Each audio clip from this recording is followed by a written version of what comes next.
आप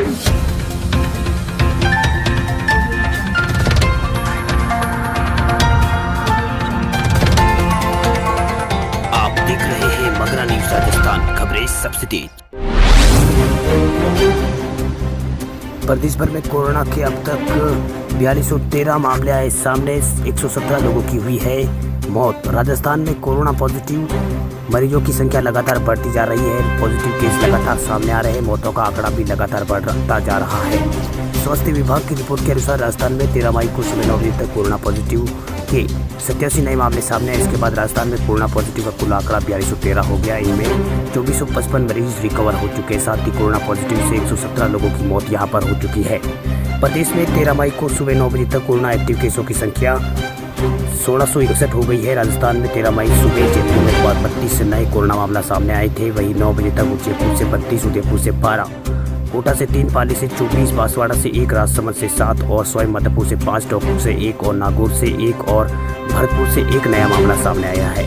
वहीं दूसरी ओर प्रदेश में लगातार बढ़ रहे कोरोना के मामले को देखकर सरकार सख्त से सख्त कदम उठा रही है। यही कारण है कि चिकित्सा व स्वास्थ्य मंत्री डॉक्टर रघु शर्मा ने राज्य में कोरोना टेस्ट को बढ़ाने के आदेश दिए हैं। रघु शर्मा ने कहा कि देश में कुछ ऐसे ही राज्य हैं जहां इतने व्यापक स्तर पर सैंपलिंग लिए जा रहे हैं।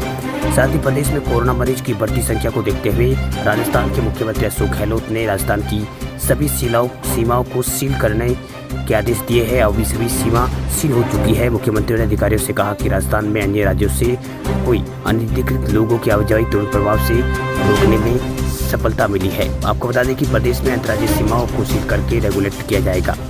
प्रदेश में 15 मई तक बंद रहेगी मंडिया। कृषि कल्याण पीस की हो रहा है यहाँ पर लगातार विरोध। राजस्थान में खाद्य पदार्थ एवं व्यापार संघ के बैनर तले प्रदेश में सभी 247 मंडियों के जिन्स कारोबारी हड़ताल पर है। वही मंडी में कारोबार भी ठप पड़ा हुआ है। व्यापारी संगठन ने 15 मई तक राज्य की सभी मंडियों को बंद रखने का ऐलान किया है। राजस्थान खाद्य पदार्थ व्यापार संघ के अध्यक्ष बाबूलाल गुप्ता ने मीडिया को बताया कि प्रदेश सरकार द्वारा लगाई गई कृषि कल्याण फीस के विरोध में मंडियां बंद रखी गई है। सरकार ने मंडियों में कृषि उपजों के व्यापार पर 2% कृषि कल्याण फीस लगा दी है, जिससे प्रदेश में मंडियों में कारोबार पर असर पड़ेगा। इसलिए व्यापारी ये विरोध कर रहे हैं। उन्होंने कहा है कि कृषि अधिनियम 1961 के अनुसार एक फीस से पहले ही लागू है और दूसरी सरकार ने अभी लगा दी है। बाबूलाल गुप्ता ने कहा है कि 1 रुपये और 60 पैसे प्रति सैकड़ा से पहले ही लागू की हुई है। अब 2% यानी अब 2 रुपये प्रति सैकड़ा से नई फीस लगने के बाद राजस्थान में मंडी फीस 3 रुपये 60 पैसा प्रति सैकड़ा हो जाएगी, जिससे प्रदेश में व्यापारियों को बहुत नुकसान होगा। उन्होंने कहा है कि इससे प्रदेश में कारोबार गुजरात, दिल्ली को शिफ्ट होगा, क्योंकि गुजरात में मंडी फीस महज 50 पैसा प्रति सैकड़ा है, जबकि दिल्ली में ऐसा कोई मंडी फीस नहीं है।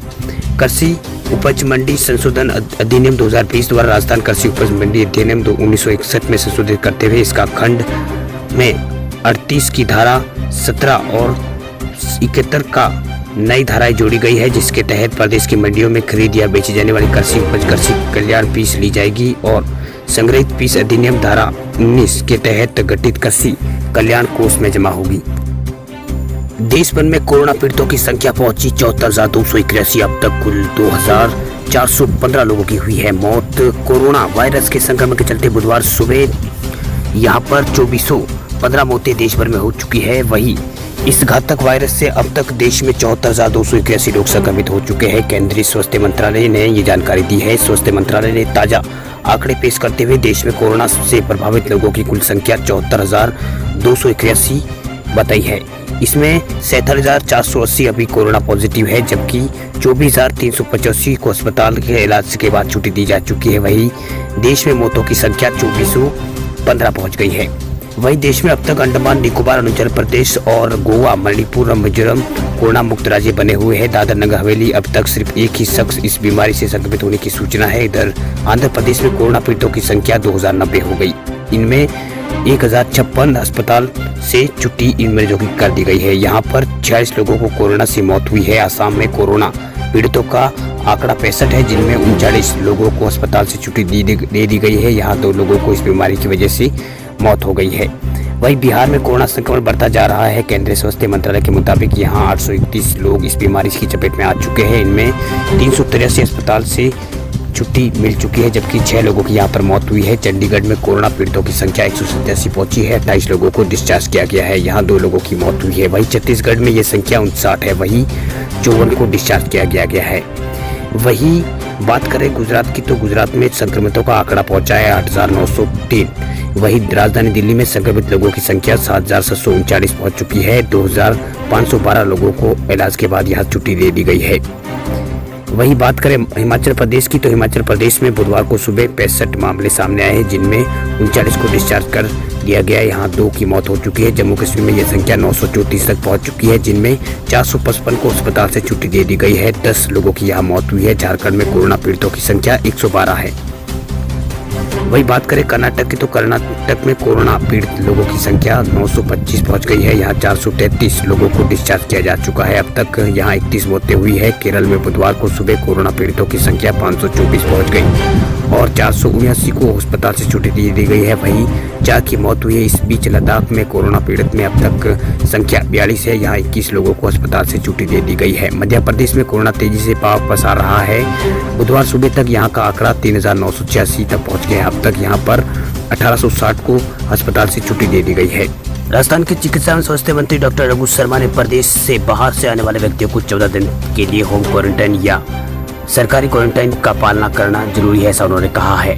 उन्होंने कहा है कि क्वारंटाइन पीरियड सजा नहीं बल्कि सुरक्षा का मामला है। इसमें लापरवाही से समाज और प्रदेश दोनों संकट में आ सकते हैं। चिकित्सा मंत्री ने कहा कि आने वाला समय प्रदेश के लिए बेहद खास है, क्योंकि 19 लाख प्रवासी राजस्थानी श्रमिक अन्य लोग राज्य से आएंगे और इनमें से लगभग 6.5 लाख लोगों को यहाँ से बाहर जाने के लिए और बाकी राज्यों से आने वालों के लिए पंजीकरण कराया है। उन्होंने कहा है कि सरकार और चिकित्सा विभाग जिला स्तर पर क्वारंटाइन फैसिलिटी को विकसित कर मजबूत करने का सर्वोच्च प्रमुखता दे रही है। वहीं चिकित्सा स्वास्थ्य मंत्री ने कहा कि बाहर से आने वाले सभी लोगों का स्वागत है, लेकिन वे गाँव मोहल्लों में जाने से पहले क्वारंटाइन पीरियड का पालन करें, ताकि प्रदेश में पिछले 50 दिनों से घर में रह रहे लोग संक्रमण से बचे रहे। उन्होंने कहा कि जिला प्रशासन से वीडियो कॉन्फ्रेंसिंग के जरिए क्वारंटाइन की सुविधा विकसित करने का सुनिश्चित किया जा रहा है। वहीं डॉक्टर शर्मा ने प्रदेश के सभी जनप्रतिनिधियों से आग्रह किया कि वे बाहर से आने वाले प्रत्येक व्यक्ति को होम या इंस्टीट्यूशन क्वारंटाइन में 14 दिन बिताकर गांव शहर में आना सुनिश्चित करें। उन्होंने कहा कि सभी प्रतिनिधि जिला प्रशासन के साथ मिलकर सुविधाएं विकसित करने में सहयोग करें, ताकि प्रदेशवासियों को कोरोना की महामारी से बचाया जा सके।